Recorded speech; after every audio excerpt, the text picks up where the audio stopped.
Beard transplantation gone terribly wrong. Now each day we are seeing increasing number of cases where hair transplantations and beard transplants are being botched up, mainly because of unqualified people offering the services, and also because individuals looking for clinics offering the cheapest discounted prices rather than looking for skilled surgeon.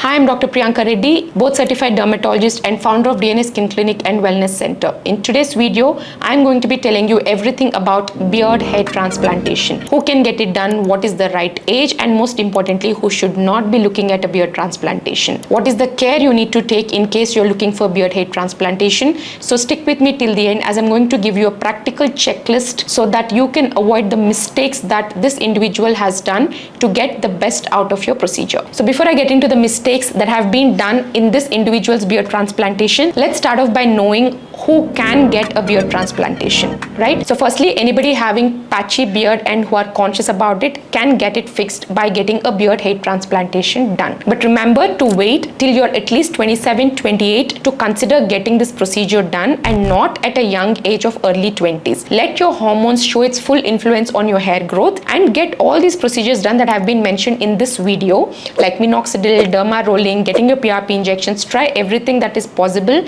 that is non-surgical before you enter into surgical arena. Number 2, if you have lost hair in the beard area because of trauma and if there is a scar, you can get a hair transplantation done in order to grow hair in that area. Number 3, if you are undergoing a gender transition surgery and you want to make your face more masculine with beard growth, you can also consider getting this procedure. So now let's analyze what went wrong in young 23-year-old Aryan's case. Number 1, wrong direction of implantation. Now the facial hair grows in different directions in the beard area, and when you're implanting, you have to make sure that the angle is acute and not placed further away from the skin so that it doesn't grow popping out. It has to fall in line with the natural hair growth, and the implantation angle must be in the same direction. If it is placed in an obtuse angle and not very acute, your hair will stand out, as in this case. So a proper implantation planning has to be done even before starting the procedure. Number 2, pore density.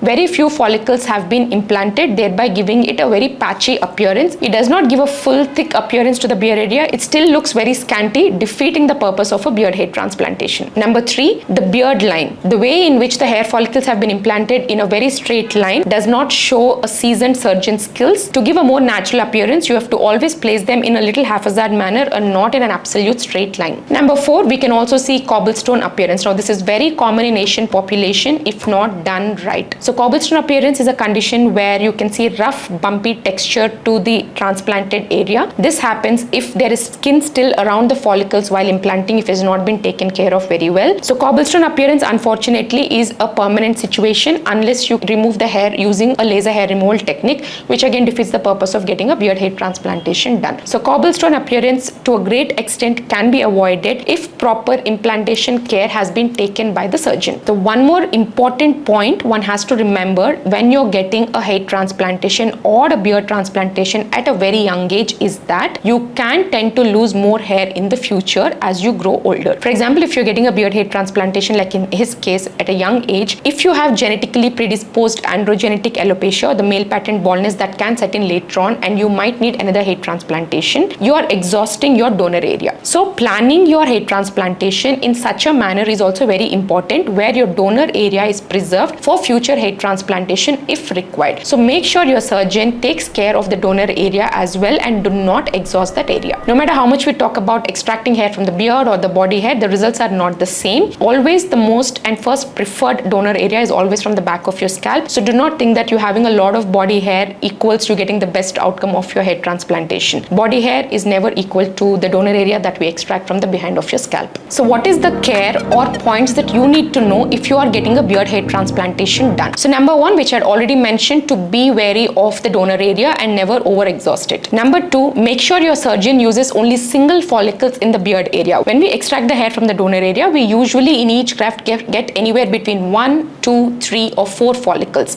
But while we implant, especially in the beard area, we choose to implant only single individual follicles, so you get very natural looking result, and we also take away the skin around the follicles and put a clean follicle in the implanting area so that you can also avoid cobblestone appearance. Number 3, we make sure to use ultra sharp blades, especially when you're dealing with beard area. These sharp blades minimize the trauma, are extremely precise, and also reduce visible scarring, therefore again providing natural looking results. Number 3, making sure that enough grafts are being implanted so that you get a full beard look, which justifies getting a hair transplantation in your beard area done. Too less again gives rise to patchy beard, and if you put a lot, you're exhausting your donor area again. So on an average, one would require anywhere between 2000 to 3000 grafts for the beard area. Again, it also depends on the area that is being implanted. Are you getting it done only in small patches, or are you getting an entire beard done? What is the area to be covered? All based on all these factors, anywhere between 2000 to 3000 grafts would be required, sometimes less, sometimes little more. Number 4, it's also crucial for you to plan the procedure where you can give enough recovery time. Post procedure, anywhere between 7 to 10 days one would need to recover well. To minimize the chance of infection, for the grafts to settle well and grow well, give enough recovery time. Do not be in a rush to resume your activities like intense workouts or driving on two-wheelers, etc. Number 5, very important, do not panic if you do not see results just after a few weeks of transplantation. As post procedure, it is common for the hair that has been implanted to shed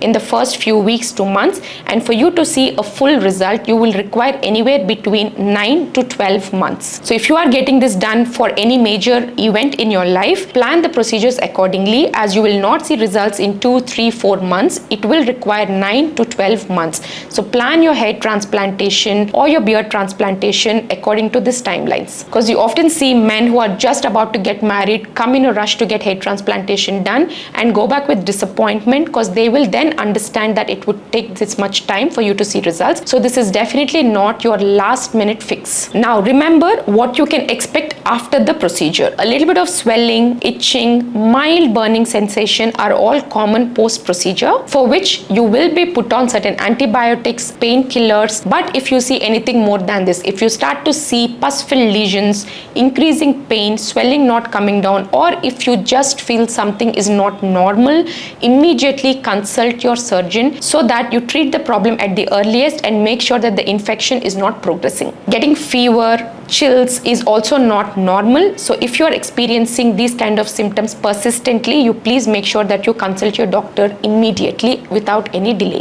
The most important point, who should be doing your transplantation, beard or hair? Who is the right person for you to do this hair transplantation? Go through this checklist, take a screenshot, and make sure you get the procedure done only with these people who have these degrees. As I always say, beard transplantation is once in a lifetime procedure. Hair transplantation is also once or maybe twice in your lifetime procedure, not more than that. The results are literally on your face. This is something that can change your aesthetics and confidence in a large manner permanently. So this is not a procedure where you can take your chances upon. You have to get it done with a skilled surgeon, and definitely not look for clinics or a person offering the best, cheapest rates. So this is definitely not a procedure where you look for bargains, cheapest or best rates, as this procedure comes with a set of skilled individuals and experienced technicians as well. If any center is offering for such low rates, only imagine the qualifications, the experience, and the kind of people who are on the team. So don't be in a rush, do your due diligence and get into these kind of procedures. Now after all this, also if you end up having a botched case, for example in this kind of case, what can you do? Now firstly, to increase the volume of the beard, you can also add few more follicles and get another beard hair transplantation done. Place the follicles in the right direction. 2, if the cobblestone appearance, especially in this area, is very evident, you can get a laser hair removal done in order to shut the follicles and smoothen the texture. 3, in this case, this individual has to keep their beard trimmed very short so that it is not pointing out and doesn't look untamed. In order to give it a little groomed appearance, the beard hair length has to be kept very short. Now, even if you zero trim it or completely shave it, because of the cobblestone appearance, it will still not look natural. So having like one size trim will be a better look in this particular case. So the other option to give a fuller beard look is to get micropigmentation done, like how we get tattooing done. Similarly, like for scalp micropigmentation, there's beard micropigmentation also, where a pigment is tattooed into the skin in the form of small tiny dots which appear like shaved hair. So that gives an appearance of fuller beard. So that is it for this video. If you have any more questions on beard hair transplantation, please put them in the comments. You can also watch my previous video where I spoke in depth about patchy beard and the treatment options available. So if you find the content informative, please like the video video, share it with your family and friends, and do subscribe to my channel.